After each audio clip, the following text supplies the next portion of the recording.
Good morning प्यारे बच्चों। आज हम हमारी हिंदी पुस्तक कृतिका का एक नया पाठ प्रारंभ करेंगे। कृतिका आपकी हिंदी की पूरक पुस्तिका है बेटा। इसमें आपके पाठ्यक्रम में 3 पाठ शामिल हैं। परीक्षा में इस पुस्तक में से आपके 3-3 नंबर के 2 प्रश्न आने का प्रावधान है। इस पुस्तक की जो पाठ होती हैं वो कहानियों के रूप में होते हैं बेटा।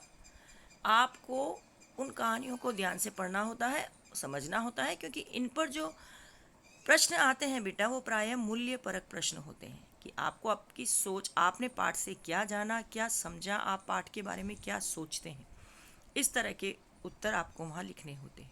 और हम ये बेटा तभी कर पाते हैं जब हमें पाठ पूरी तरह से समझ में आया हो। तो आज हम माता का अंचल पाठ का पाठ परिचय और लेखक परिचय प्राप्त करेंगे।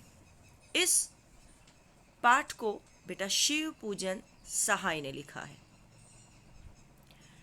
तो आइए हम बढ़ते हैं पाठ की ओर। सबसे पहले लेखक परिचय। लेखक शिव पूजन सहाय का जन्म 1893 में ग्राम उनवास शिला भोजपुर बिहार में हुआ था। उनके बचपन का नाम भोलानाथ था। उनकी 10वीं की परीक्षा पास करने के बाद वे बनारस चले गए, जहां उन्होंने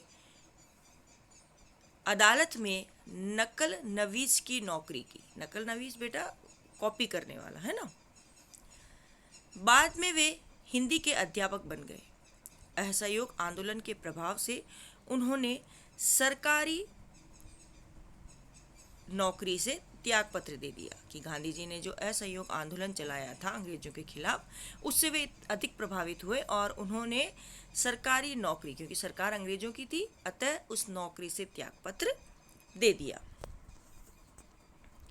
शिव पूजन सहाय अपने समय के लेखकों में बहुत लोकप्रिय और सम्मानित व्यक्ति थे। उन्होंने जागरण, हिमालय, माधुरी, बालक आदि कई प्रतिष्ठित पत्रिकाओं का संपादन किया। प्रतिष्ठित की बहुत ख्यात नाम और स्टैब्लिश्ड जो समाचार पत्र। इसके साथ ही वे हिंदी की प्रतिष्ठित पत्रिका मतवाला के संपादक मंडल में थे। सन 1963 में उनका देहांत हो गया। वे मुख्यतः गद्य के लेखक थे। गद्य जिसमें कहानियाँ, उपन्यास, निबंध है, आम बोलचाल की भाषा में जो साहित्य रचा जाता है बेटा, उसे गद्य साहित्य कहते हैं। ओके। शिवपूजन सहाय की लिखी हुई पुस्तकें विभिन्न विषयों के स्तंभदूत हैं। उनकी विधाएं भी भिन्न भिन्न हैं। बिहार का बिहार प्रांत का भौगोलिक एवं ऐतिहासिक वर्णन प्रस्तुत करती हैं। विभूति में कहानियां संकलित हैं। देहाती दुनिया प्रयोगात्मक चरित्र प्रधान और औपन्यासिक कृति है, कि मतलब चरित्रों पर बेस्ड एक नॉवल है। इसकी पहली पांडुलिपि लखनऊ के हिंदू मुस्लिम दंगे में नष्ट हो गई, जिसका शिवपूजन सहाय जी को बहुत दुख हुआ। उन्होंने दोबारा वही पुस्तक फिर लिखकर प्रकाशित करवाई, लेकिन उन्हें सदा बेटा इस बात का अफसोस रहा कि वे इस कृति को पुनः वैसी नहीं लिख पाए। उनका मानना था कि वो जो लिखी थी उसकी तो बात ही कुछ और थी। शिवपूजन सहाय ने अनेक पुस्तकों में संपादन का कार्य भी किया, जिनमें राजेंद्र अभिनंदन ग्रंथ विशेष रूप से उल्लेखनीय है। बिहार राष्ट्रभाषा परिषद पटना ने इनकी विभिन्न रचनाओं को अब तक 4 खंडों में शिवपूजन रचनावली के नाम से प्रकाशित करवाया है। माता का अंचल पाठ में बेटा लेखक ने शैशव काल के शैशवीय क्रियाकलापों को रेखांकित किया है ना। बचपन के जो बच्चों की जो एक्टिविटीज़ होती हैं उनके बारे में बताया है, जिसमें माता पिता के स्नेह है, शिशु मंडली द्वारा मिलजुल कर खेले जाने वाले खेलों को बताया गया है। लेखक ने स्पष्ट किया है, शिशु का पिता के साथ भले ही अधिक समय बीतता हो, दोनों भले ही एक दूसरे से अत्यधिक स्नेह करते हों, किंतु आपदाओं में माता के अंचल में ही शिशु को शरण मिलती है। ऐसे समय में पिता से अधिक माता की गोद प्रिय और रक्षा करने वाली लगती है ना। इसीलिए पाठ का नाम भी माता का अंचल रखा गया है, मतलब माता का आंचल।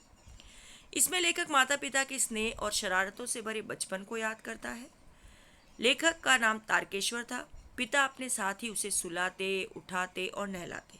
वे पूजा के समय उसे पास बिठाकर शंकर जैसा तिलक लगाते और खुश कर देते।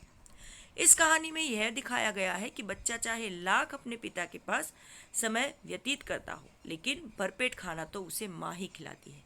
बच्चा चाहे अपने पिता की गोद के बहुत निकट हो, लेकिन घोर विपत्ति आने पर उसे माँ की गोद में ही सुरक्षा महसूस होती है।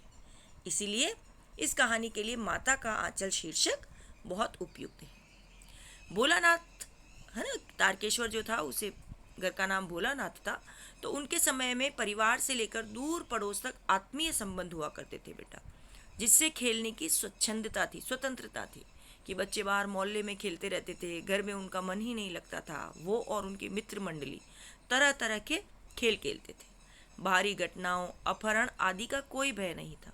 अभी बच्चे बाहर इसलिए भी नहीं खेलते बेटा क्योंकि उनके पेरेंट्स के मन में ये रहता है कि भाई बच्चे का कहीं कुछ अहित ना हो जाए, तो वो बच्चे को बाहर ही नहीं जाने देते। लेकिन पहले इस तरह की घटनाओं का कोई भी भय नहीं था। खेल की सामग्रियां बच्चों द्वारा स्वयं निर्मित थी। घर की अनुपयोगी वस्तु ही उनके खेल की सामग्री बन जाती थी, जिससे किसी प्रकार की हानि की संभावना नहीं थी।